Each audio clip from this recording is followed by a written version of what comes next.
Ayan guys, magkakaroon tayo ng mukbang challenge, but not just your ordinary mukbang, but we wanted you to learn about Canada, about the benefits and opportunities that you will get there in a fun way for Filipino creator. Oh, okay. Would you rather, Miss Anna, promote MITT because of its affordable location or peaceful student-friendly environment? Okay, let's be real here. But what separates us from other agencies? It's because we care. We care for your future. We care about your success. We care yung sa ano mo, kung saan ka magta-thrive. Now, I'm talking to you grade 12 students kasi kadalasan yung mga sagot nyo, kadalasan yung sagot ng mga nakausap ko, very yung mga jobs na napili nila, parang hindi na mag-exist in the next 5 to 10 years. And how I wish someone talked to me when I was just starting college. Kasi right now, the employers and industries are looking for skill-based jobs or skilled-equipped employees. And this is why I so much believe in studying abroad, just like in Canada, because Canadian education promotes hands-on practical learning.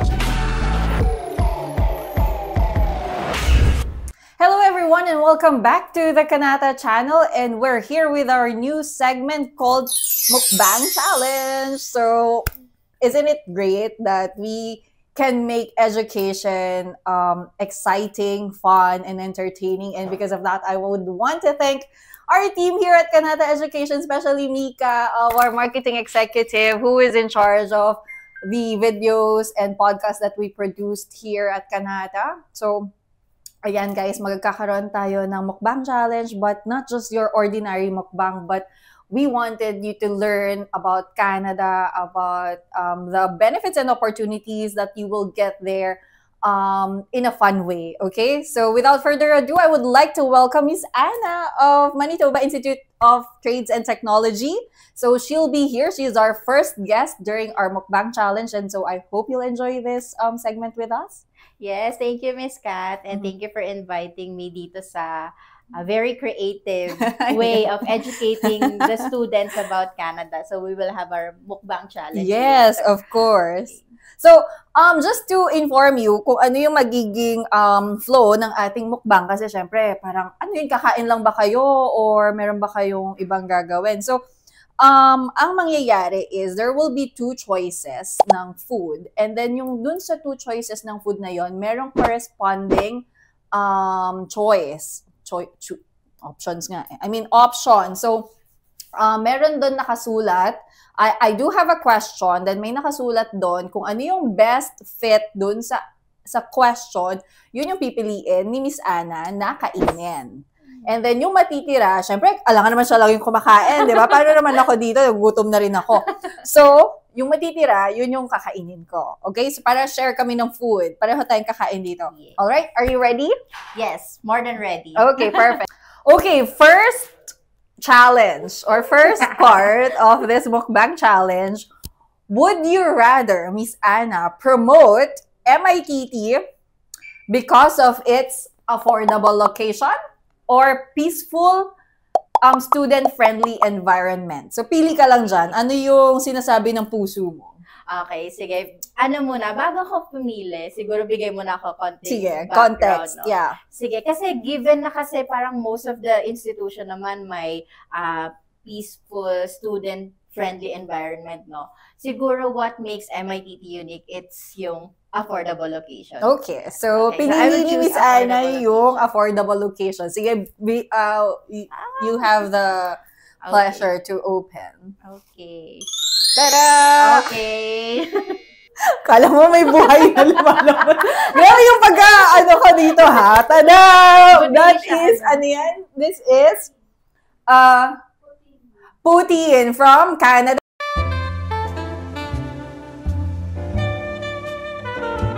So, yung theme ng food natin, it's Canadian food versus Filipino food. So, di ba, very patriotic, and at the same time, we're promoting our study abroad destination. Yes. So, since napili niya yung affordable location, and that's poutine, so you have to eat that. And for me, yung ating Filipino version ay puto cheese.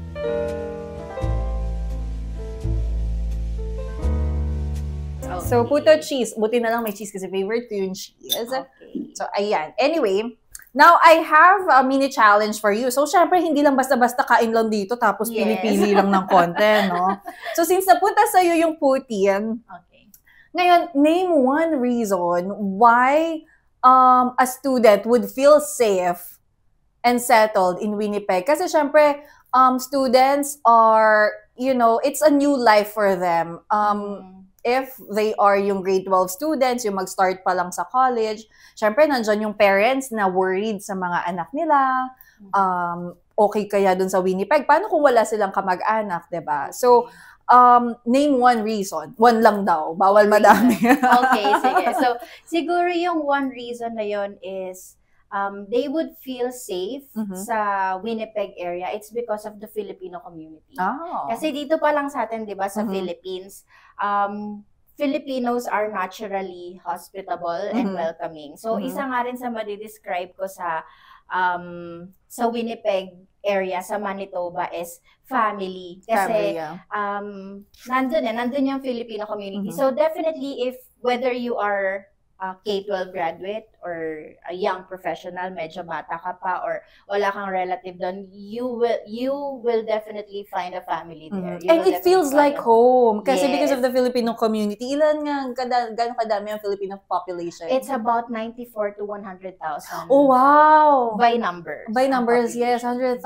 Mas, in fairness sa inyo, kasi usually yung mga schools na nagpupunta dito, mas madami yung group nila sa Facebook by numbers. At least sa inyo, pumapantay doon sa mga groups na ka-join ka sa Facebook, mga nasa 100,000. So, okay. So, Winnipeg is one of the most populated in terms of numbers by Filipinos. Pang ilan nga ulit? Gano'ng kalaki? Pang ilang number ang Winnipeg? Third ba or first? Yes. Actually, my third and my first. So, pwede natin siyang quickly i-breakdown. So, by population, we are third. So, ibig sabihin, by the numbers, we are third largest. Pero, per capita, we are number 1. So, ibig sabihin po nun, kasi ang population ni Manitoba Province is 1.4 million. Pero sa 1.4 million na yun, Filipino, yung pinakamataas yung percentage. So, tayo yung number 1 per capita. Okay, so compared that's great. Po sa ibang province na 300,000 nga yung Pilipino, pero 2% lang sila ng population. I see. Magandang learning today. Sige, habang chumichika pa tayo ng konti, pwede natin itong tikman kasi baka naman natapos na yung chika natin, tapos hindi pa natin siya nakakain. Sayang naman. Yeah. So here, this is a Filipino, delicacy ba to? Or, tama, diba? Delicacy. Oo, puto with cheese. So, sounds like Putin and yeah. Oh, right? perfect. Oh, very witty ka dyan. Love it. So, puto, alam mo masarap dito may ternong pandesa. Pansit. Yes. Diba? So, yung putin, that's made of, ano lang yan, potato. Tapos, ba't hindi mo isaw-saw dun, para that makes putin unique. Okay. Kasi kung ganyan lang, para lang siyang potato wedges. Para siyang, so, fries lang. Correct. So, at least lagyan mo niyang sauce nila gravy. Kasi ang daming pakulo ng ng mga Canadians mahilig sila sa ganyan. Ayun na lang kanin. Okay. Nag-produce na ito, nakakabusog din naman to. Pero di tayo masyadong mahilig dito. So, yeah.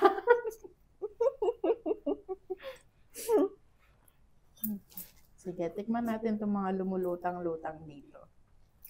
Kaya nga, ano yung lumulutang lang? Kasi honestly, ba siya? hindi pa ako nakakain yan. Tingnan natin. Hindi ko din siya malasahan. Ano ba siya? Cheese na walang lasa. Kung alam nyo guys, ano yung andun sa gravy. Yeah. Ito siya. Comment nyo na lang doon. At you know what?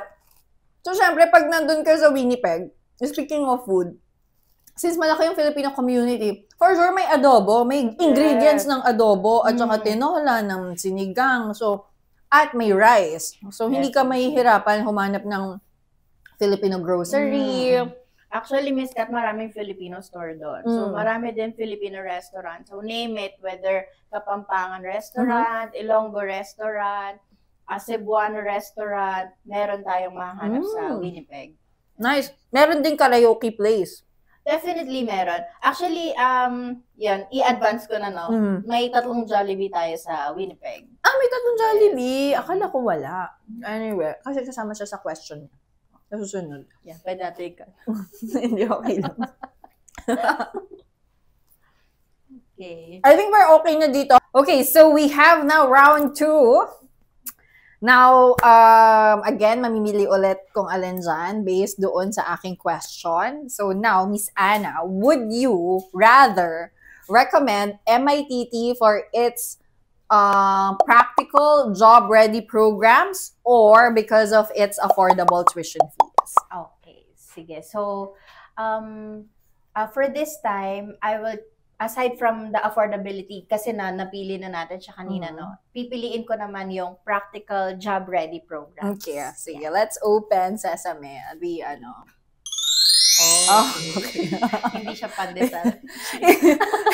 Hindi yan yung pandesal with cheese. Ito yung sa akin. Napunta yung aking grilled cheese sandwich. Social. So, ang Filipino version niyan ay pandesal with cheese. And this one, Canadian version ay grilled cheese sandwich. Okay. Sige. Para hindi masyadong mahaba yung round, kain tayo habang chumichika tayo. Para sa ating kasi, challenge. Guys, first time ko lang magmukbang-mukbang. Hindi naman kasi ako vlogger, di rin ako influencer. So, ngayon ko lang na-realize na dapat tama kumakain habang nagchichika. Ganun pala yung purpose nun. Okay, perfect. So, first bite. First bite, okay. Okay, sige. Tignan natin to. Wow. Crunchy. So, since napili mo yung yung practical job-ready programs, why do we say practical job-ready programs? Ano ibig sabihin nun? Okay. Kasi po, sa MITT, hindi po kami kagaya ng ibang institution na marami silang programs. Okay. Malalaki yung school nila. So, sa MITT, we are a small institution in Manitoba, but also, our programs are directly connected sa demand ng industry. So, di ba po kasi bakit pa tayo pupunta sa Canada? Of course, mag-aaral tayo, but after natin mag-aral, our goal is to find a job. So, at MITT, we have high percentage of graduate employment rate, which that means na yung mga programs namin ay ready dun sa demand nung area. Para sila din kasi yung kinukuha nung kumbaga yung demand, tayo yung magsusupply nun sa area ng Manitoba. Right. So, you mentioned that practical job-ready programs and kayo yung nagsusupply nung demand within the community, ng mga industries. Ano naman itong mga industries na to? Okay. Kasi syempre, baka may student na gusto ng fashion design. Meron ba kayong ganon? Okay, good question, Ms. Kat. Wala kaming fashion design. But in Manitoba province, meron kasing steady demand ng healthcare, skilled trades, IT, finance, which when we say steady demand kasi, yun talaga yung kailangan ng Manitoba all year round. Yeah. For how many years now? In which, yun yung mga programs na meron tayo sa Okay. MITT. Sige, so you mentioned healthcare. Ano yung program under healthcare? Siguro yung ma-highlight ko na program na MITT is yung Medical Assistant and Patient Care. Kasi it's a 2-year program. It's a combination. Kumbaga, this program kasi is you're already hitting 2 birds in 1 stone. Kasi combination siya ng clinical and at the same time administrative side ng hospital. So, if you will check our programs, ano siya, yung curriculum niya is combination siya ng healthcare aid and personal support worker, which is on the clinical side. And then the other one is medical assistant program, which is the operations and admin side of the hospital or clinic. So if you will take yung medical assistant and patient care, yun na yun. Hindi mo na kailangan mag-extend ng study permit, and then once you graduate, you can apply for either of the industries. Okay. Sige. May mga follow-up questions ako but later na yun. What about sa IT? Kahit highlights lang ng program dun sa mga na-mention mong industries. Okay. IT naman natin is, ang ma-highlight ko na program is yung cybersecurity analyst. It's because ang cybersecurity analyst kasi talagang may demand siya. Not For sure. Kasi ngayon Canada, we are in digital era, guys. Yeah. So, very prominent ngayon yung mga AI, mga artificial intelligence. Tsaka lahat ngayon, digital na, online na. So, syempre, kailangan natin ng security dahil may mga attack ng mga viruses and all that, tsaka mga hackers. Kaya talagang itong cybersecurity, dapat ito talaga ang kinoconsider. And actually, Miss Kat, hindi lang siya limited, yung career prospect nila after graduation, hindi lang siya limited sa IT industry. Pero if mag-graduate sila ng cybersecurity analyst, they can also apply to government, to schools, institutions. Basta lahat ng may computer, Yes. lahat ng gumagamit ng computer, nasa sayo na lang ngayon kung saan mong industry field pumasok, 'di ba? So, yan yung for IT. What about for finance? You mentioned earlier for finance. For finance, we have applied business in general eh. Pero under business kasi namin, meron tayong supply chain, global supply chain management. So, yung global supply chain natin, it kind of covers majority of the business, kasi may operation siya, may accounting, kino-cover ni supply chain yon, and at the same time, yung supply chain mismo, na nagfo-fall siya dun sa transport industry, which is pasok na pasok siya dun sa PGWP eligibility update. Yeah. Sorry. Kaya mo yan, Miss Kat? Mahirap pala itong mukbang na to. Baka naman may tinga-tinga na ako dito, Mika, ha? Anong sabihin ko? Speaking of PGWP eligibility, since you mentioned earlier, yung sa healthcare, that's a 2-year program. Yeah. And that's a combination of medical assistant technologies. Medical assistant tsaka healthcare and healthcare aid. So, I agree dun sa part na you're hitting 2 birds in 1 stone. Kasi, una, yung healthcare aid or personal support worker, or in layman's terms, that's specifically like caregiving. Yeah. That's only 1 year or 8 months, tama? And then ngayon, meron ka medical technology assistance na pag-aaralan. So, what's the benefit of getting a 2-year program? That will, bakit kailangan 2 years? Ito lang yung gusto ko, either or, at saka mahal. So, bakit ko kailangan 2 years? Ayan, lulunok muna ako, no? May tubig. Ganito pala talaga pag mukbang. Yan. So, bakit 2 years? Kasi number 1 yung PGWP eligibility. For most Filipino, kahit sabihin natin na 2 years sila mag-abide ng tuition fee, they would still opt to take a 2-year program. Kasi ang eligibility niya for PGWP is 3 years. So, yun. And then, mas intense po kasi yung study pagka 2-year program siya. So imagine for the medical assistant and patient care, 4 na beses silang magpa-practicum. 4 na beses na practicum? Yes. Oh, wow. So wait, itong practicum ba na to, sila mismo yung hahanap or tutulungan ba sila ng school? Okay, good question, Miss Kat. So, yung practicum or work integrated learning at MITT ay si MITT po mismo yung magko-connect sa kanila sa employer. So, they would be fully supported dun sa practicum nila. So, hindi na nila, kung wala silang mahanap, may tutulungan sila ng MITT. Sila yung magko-connect. Pero kung meron naman silang preference, they can work it out with MITT. Oh, okay. So, ayan, 'di ba? Ang galing. You have plenty of time. Hindi nag-crunch yung studies mo in just 1 year or 8 months. And at the same time, you're getting a 3-year postgraduate work permit, which will enables you or give you the the right amount of time to also apply for your permanent residency. Yes. Since you did not choose yung affordable tuition, can you give us just the average tuition Okay. fees for all your programs at MITT? Okay. Average tuition fee at MITT is 12,500 to 19,900 Canadian dollars dollars. per year. Mm-mm. So, pinakamababa natin yung supply chain management na 12,500 per year. Okay. All right. I think last bite na ako for my grilled cheese. So we'll go with round 3. All right. So we are down to our last round. Oh my God, I'm still enjoying Bakit ganun? Mika, bakit 3 lang? Char. Di ba ako busog? Di ba, sa next time guys, meron pang ulit magmumukbang. Anyway, for now, we are down to our last round for Miss Anna.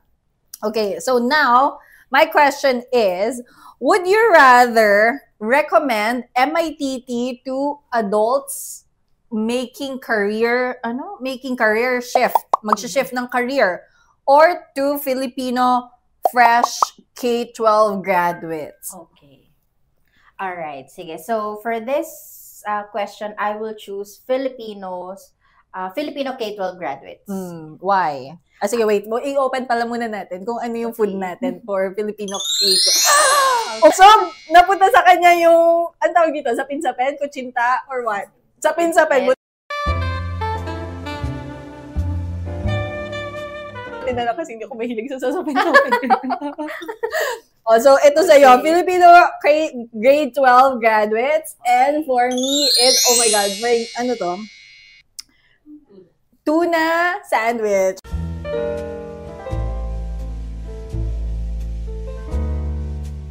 Okay, perfectum. Kasi, yan, gutom talaga ako. It's meant for me. Alright, so, yeah, let's have a bite nitong, tuna sandwich. I think kukunin ko na tong half. Ito na ang aking lunch. Okay. Ano ba sila? Kumbaga, nagko-compare ba din sila ng Canada at Philippines? Yes, oo, kasi ito mga pasosyal, tuna sandwich. Hindi naman uso sa mga Pinoy yung tuna sandwich. Pinagsasabi mo tuna sandwich, pang mayaman lang yung mga tuna sandwich, no? True. Siyempre, I mean, we are basing it dun sa ano yung nakasanayan natin. Like, for example, sa almusal, di ba, hindi naman tuna sandwich ang kinakain natin. Or kung ano man, hindi siya yung staple. Kumbaga, pag maisipan lang, ay may available dyan tuna, century tuna, o lagay mo sa tinapay, di ba? Ganun siya. Unlike in Canada, this is a staple, I mean for the West, na meron talaga silang tuna sandwich. Whereas yung sapin-sapin, that's common. Part of our Filipino culture, di ba? Pag may fiesta, may handaan. Or actually, everywhere, everywhere, yes, di ba? Ito medyo mahal. Ba't ka naman, ang tuna inuulam, hindi nilalagay sa tinapay. My God. Charot. Okay, so, ang napili mo ay Filipino K-12 graduates. Bakit? Ayaw mo ba sa mga adult na nagtatrabaho? And that's not... Makapit siya eh. Hindi yun offensive, guys. I'm just asking.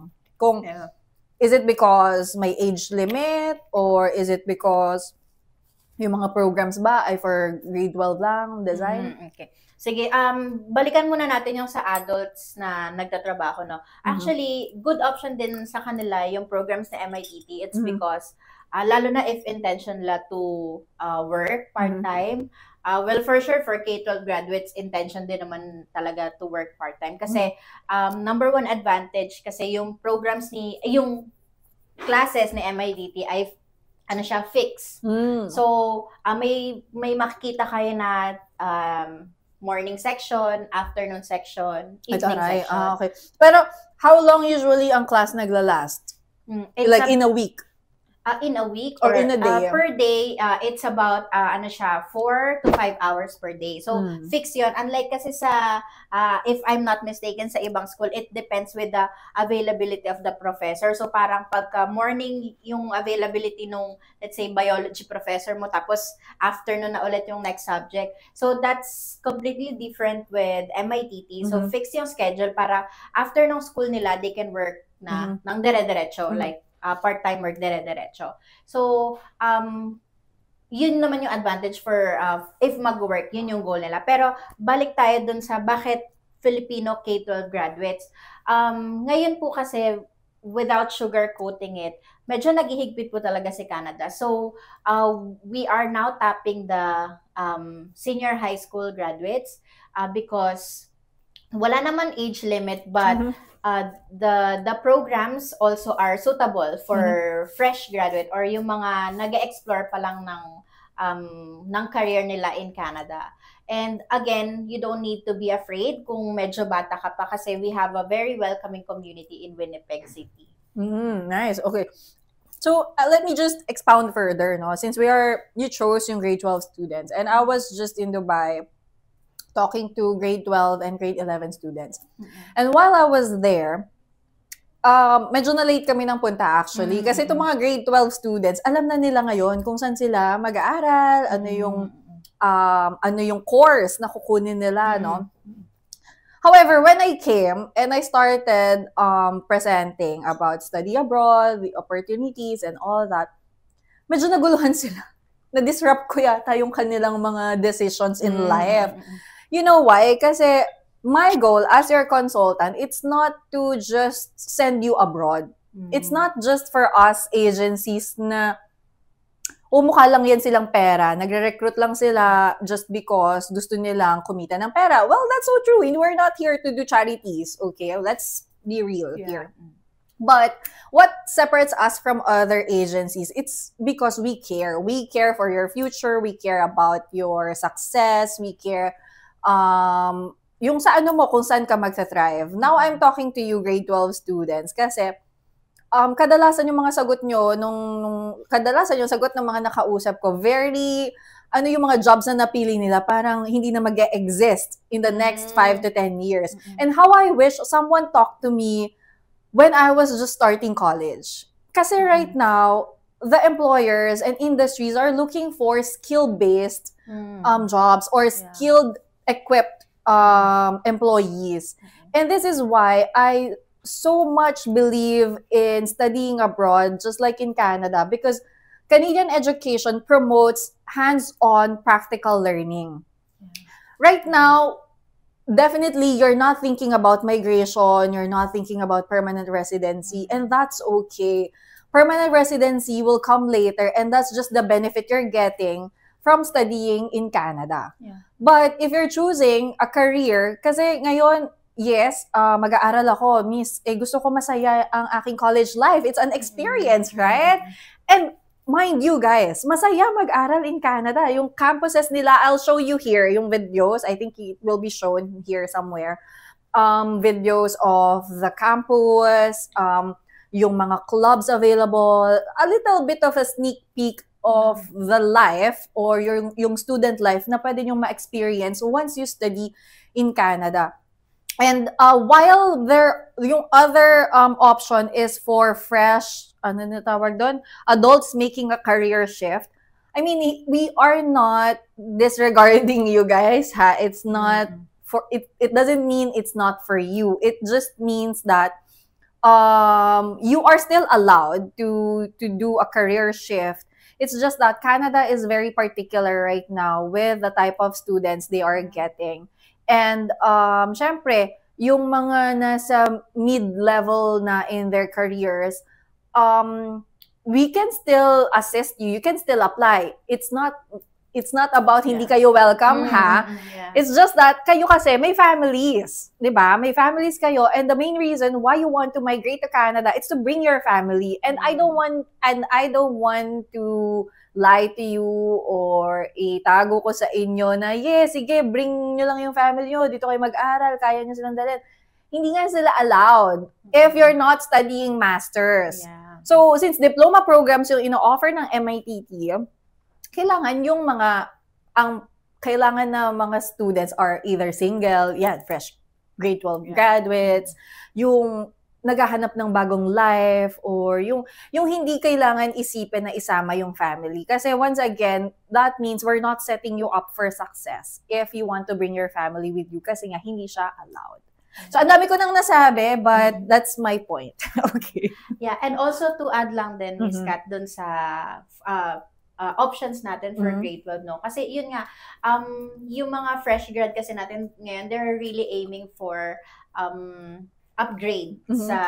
sa education nila. So they can also upgrade through diploma programs Mhm.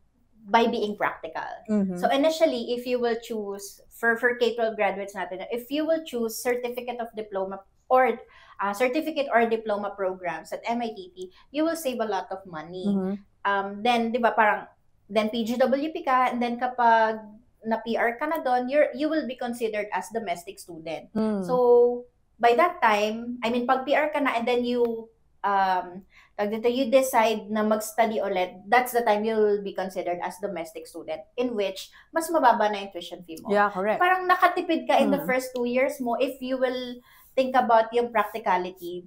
Study ka muna diploma program, PGWP, become a PR, then saka mo i-pursue yung profession na gusto mo, Yeah. yung degree na gusto mo, because you're still young. Yeah, You still true. have a lot of time, yeah. So, you mentioned earlier, no, mga first part ng ating round 3, about part-time jobs. Okay? So, just so you know, guys, one of the benefits or privileges of an international student is to work part-time while studying, and that's 24 hours per week. Okay? So, you mentioned earlier, kaya mo rin napili na Filipino grade 12 students yung parang mas suitable or yun yung gusto mong choice for, for MITT. Kasi nga, isa pa yun, syempre, yung mga nagka-career shift, hasana yan sa trabaho. So, andun na yung, ang goal mo talaga is makapag-work. So, since fixed yung schedule, parang, hindi ka rin makakapag-work masyado. Although, pasok pa rin siya, ha? Hindi lang siya yung parang, 2 hours lang ako mag-aaral, the rest of the day, trabaho na ako. So, hindi kasi siya ganon. And at the same time, isa pa tong gusto kong sabihin sa inyo mga grade 12 students. So, imagine, grade 12 students, if dito kayo magpa-pursue ng education sa Philippines, 12,000 Canadian dollars per year, yung pinaka-lowest. Tama? That would be around 400, let's say 500,000 pesos. Yung 500,000 pesos nyo na yun, i-compare nyo sa colleges dito sa Philippines, ha? Yung mga top talaga. Kasi syempre, prestigious yung school sa Canada. So, dapat i-level nyo siya sa mga top institutions. Almost the same lang yung na lang yung tuition fees. Kung hindi man the same, closer, kahit papano. And you have to check, ano yung mga benefits na makukuha ko? Una-una yung skills na makukuha nyo. Pangalawa, hands-on practical learning, yung experience. You're not just sitting in a classroom na mag-aaral lang ako, basa-basa lang ako. Ito yung mukha ni Jose Rizal, for example. Ito yung laboratory. Hindi nyo man siya na-experience in real life. Na-experience nyo lang siya with your imagination. So, parang kailangan umandar ang inyong pagiging creative at imaginative kasi nga lahat nasa textbook, wala naman sa practical setup. And at the same time, dito sa Philippines, kung ang pag-aaralan mo, let's say, teacher, education, tama? Itinuro sa inyo, nasa textbook, lahat, paano gumawa ng lesson plan, mag-grades ng kinaso-kinaso. Pero, hindi siya tinuturo na parang actual na yung nagtuturo ka. It's more of yung mga extra na paggawa ng grades, paggawa ng lesson plan. Ano ba ang role mo as a teacher? That is to teach, right? And when you study in Canada, that is what they're going to teach you. How to teach, how to nurture, how to educate young kids or kung ano man yung level ng tuturuan mo. And that's something you can get there sa Canada. Pangatlo, ano yung i-compare nyo na ino-offer ng institutions natin here in the Philippines and in Canada? You can work part-time. Dito, imaginein mo, punta ka lang. We are here located in Makati. Dito yung office namin. Punta kaming Mandaluyong at this hour, 11:30. Rush hour. Imagine. At this time, kahit ang lahat ng tao ay nagtatrabaho, labas ka. Sige. Punta ka Mandaluyong when supposedly it's just 10 minutes away, 15 at most, kapag walang traffic. Ngayon ka lumabas at 11:30, 1 hour kang nasa traffic. But in Canada, yes, medyo malayo yung spacing kasi maraming vacant lot, vacant spaces. Pero kasi yung travel time mo, it's not the same as it is here in the Philippines na magkalapit nga, pero since stuck ka sa traffic, ang tagal. So we Filipinos, lalo na yung mga bagets, like tayo, never natin na-experience mag-part-time, right? Pag ang student dito sa Philippines, nagpa-part-time job, ibig sabihin, gipit ka sa pera. My God. Tama mali. Di ba? Gipit ka sa pera. Parang merong, may judgment agad na, ay, ba't ka nag-aaral? Dapat nag-aaral ka lang. Because education here in the Philippines is a privilege. Hindi talaga siya yung parang afford by everyone. Yes, we have state universities, we have state colleges, that's totally fine. But, you know, yung part-time job, it's actually to promote yung readiness mo to enter the workforce. And at the same time, in the West, kaya sila nagpa-part-time job para kumita ng pera yung mga bagets, para pambili ng mga gusto nila, pang gimmick, pang inom, pang kung ano man. Pero dito kasi sa atin, yung part-time job, hindi uso eh. Part-time job parang, wala kang pambayad ng tuition, no? Kaya kailangan mo mag-part-time job. Imagine, you can see the gap nung pag mag-aaral ka. Sobrang, oh my God, mind-blown ako dun. Anyway, I think that's a wrap for our 3 rounds of mukbang challenge. Now we'll do last question with Miss Anna. Okay, so we reach our closing segment for this mukbang challenge. I hope you enjoy this segment with us. This show. Whoa, show ko ba? This video. I hope you also guys enjoyed. If you made it to this part of the video, I hope you guys enjoy this segment. And if you want more of this type of content with whatever topics you want us to cover, just comment in the comment section below. And if you want to know more about MITT, of course, and if you want us to help you get to Canada, our social media pages and our ways to contact us will be in the description box. Now, my last question, Miss Anna, in 1 sentence and in 1 bite. 1 bite. Since mukhang na-enjoy natin tong last part ng food. Okay. Why should Filipino students consider studying at Manitoba Institute of Trades and Technology? Mag-bite mo. Yes, in 1 sentence and 1 bite. So, dapat nagsasalita ka naman. Makapit pa naman siya, no? Makapit pa naman. Siguro, in 1 sentence, Filipinos should choose MITT because it's a home away from home. Ay, bongga! Love it! Thank you so much, Miss Anna. So, it's a home away from home because of the largest Filipino community in Canada. So, kung natatakot kang walang pang-adobo, pang-tinola, pang-sinigang, definitely meron sa Winnipeg and at MITT. So, I hope you guys enjoy this today's episode, and I'll see you guys next time. My name is Catherine. I'm one of your education consultants here at Kanata Education. Bye!